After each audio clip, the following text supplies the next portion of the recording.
Hello friends, বাঙালির নানার সাথে আপনাদের সবাইকে স্বাগত। আজ আমি পাটপাতার বড়ার রেসিপি নিয়ে আপনাদের সামনে হাজির হয়েছি। এটার খুব সাধারণ একটা রেসিপি।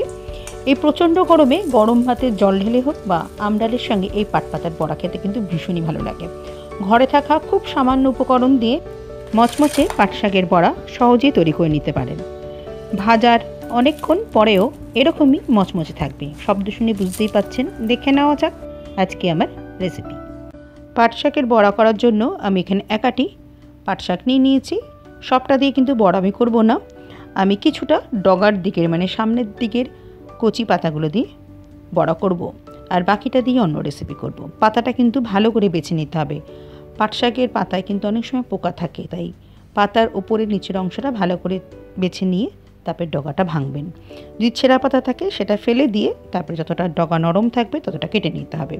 আমি যেভাবে করে পাতাটা বেছে নিচ্ছি, এভাবে করে যদি ভেঙে বড়াটা করা হয় গোছ ধরে, তাহলে বড়াটা খেতে খুব ভালো লাগে। আর কচি পাতা বলে খুব সহজে কিন্তু সেদ্ধ হয়ে যায়। আমি এভাবে করে কিছু পাতা বেছে নেব, তারপর ভালো করে জল দিয়ে ধুয়ে কিছুটা নুন জলে 2 মিনিট পাতাটা ভিজিয়ে রাখবো। ভালো করে ভিজিয়ে রাখলে পাতার মধ্যে যদি কোনো নোংরা থাকে সেটা পরিষ্কার হয়ে যাবে।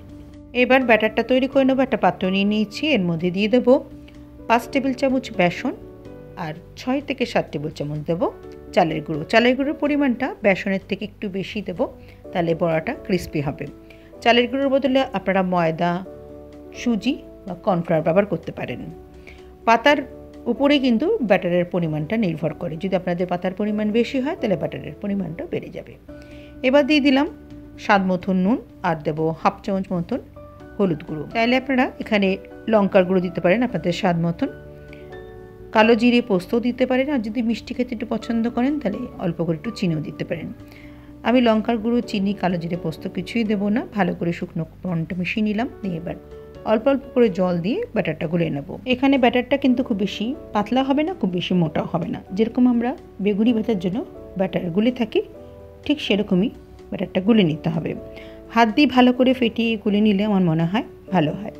দেখুন একটু জল লাগবে, তাই জল দিয়ে ভালো করে হাত দিয়ে ফেটিয়ে নিচ্ছি। ব্যাটার কিন্তু আমার গোলা এখানে হয়ে গেছে। এরকমই ব্যাটারটা গুলে নিতে হবে। এবার ঢাকা দিয়ে আমি 5 মিনিট রেস্টে রেখে দেবো, যাতে ভালো মতন একটু সেট হয়ে যায়। আর এদিকে আমি পাট শাকগুলো ভালো করে ধুয়ে নিয়ে ঝুড়িতে এভাবে করে জল ঝরাতে দিয়েছি। চাইলে আপনারা টিস্যু পেপার দিয়ে পাতাটা একটু মুছে নিতে পারেন। পাতার মধ্যে জল থাকলে কিন্তু ভালো মতন বেসনটা কোট হবে না, আর যখন ভাজবেন তখন কিন্তু তেল ছিটতে পারে। 5 মিনিট হয়ে গেছে, ঢাকাটা তুলে ফেললাম। দেখুন ব্যাটারটা এরকমই তৈরি করে নিতে হবে, এর থেকে বেশি পাতলা করবেন না। আর এই সময় চাইলে আপনারা নুনটা চেক করে নিতে পারেন, যেরকম আমি চেক করে নিচ্ছি। এবার বড়াটা ভেজে নেব। গ্যাসে কড়া গরম হতে বসিয়ে দিয়েছি। কড়া গরম হয়ে গেছে, দিয়ে দিচ্ছি ভাজার জন্য বেশ কিছুটা রিফাইন অয়েল। চাইলে আপনারা সাদা তেলেও বড়াটা ভাজতে পারেন। তেলটা একটু গরম হতে দেবো। ততক্ষণ 1 পিস পাটপাতা নিয়ে আমি গোছ ধরে এই ব্যাটারের মধ্যে ডুবিয়ে দিতে হবে, যাতে ভালো মতন ভেতরেও ব্যাটারটা ঢুকে যায়। তবে 2 সাইডটা কোট করে গ্যাসের ফ্লেমটা লোতে রাখতে হবে। তেল গরম হয়ে গেলে তারপর পাতাটা দিতে হবে।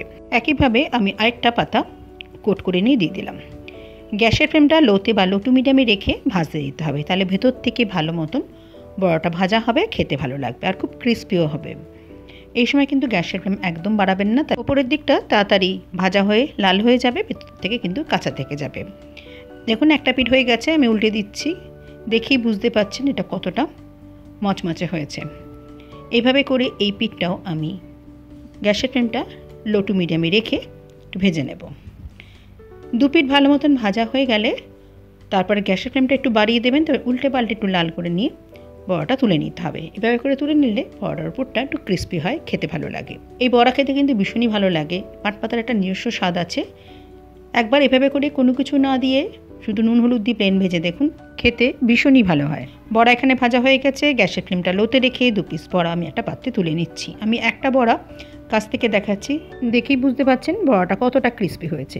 বাকি বড়াগুলো আমি ঠিক একইভাবে ভেজে নেব। আমি সব বড়া একসঙ্গে ভাজবো না, 2 পিস বড়া আমি একটু ভেজে নিচ্ছি। বড়া গরম খেতেই ভালো লাগে। বড়া ভাজা হয়ে গেছে, এবার সার্ভ করার জন্য একটা প্লেটে নিয়ে নিলাম।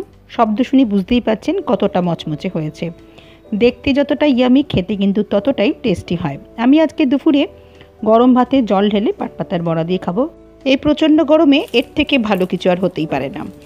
চাইলে আপনারা যে কোনো পাতলা ডাল বা টক ডালের সঙ্গে সার্ভ করতে পারেন, খেতে ভীষণই ভালো লাগে। ভাজার অনেকক্ষণ পরও কিন্তু এরকমই মচমচে থাকবে। যারা পেঁয়াজ রসুন খেতে পছন্দ করেন, পেঁয়াজ এখানে দেবেন না, অল্প করে আপনারা চাইলে ব্যাটারে রসুন গ্রেট করে বা থেতো করে ব্যবহার করতে পারেন। আজকে আমার রেসিপি ভালো লেগে থাকলে লাইক করে সবার সাথে শেয়ার করার অনুরোধ রইল। আমার চ্যানেলটা সাবস্ক্রাইব করে দেবেন, পাশে থাকা বেল আইকনটা প্রেস করে দেবেন নোটিফিকেশান পাওয়ার জন্য। আবার কোনো নতুন রেসিপি নিয়ে আমি আপনাদের সামনে হাজির হয়ে যাব। আপনারা সবাই ভালো থাকবেন, সুস্থ থাকবেন। নমস্কার।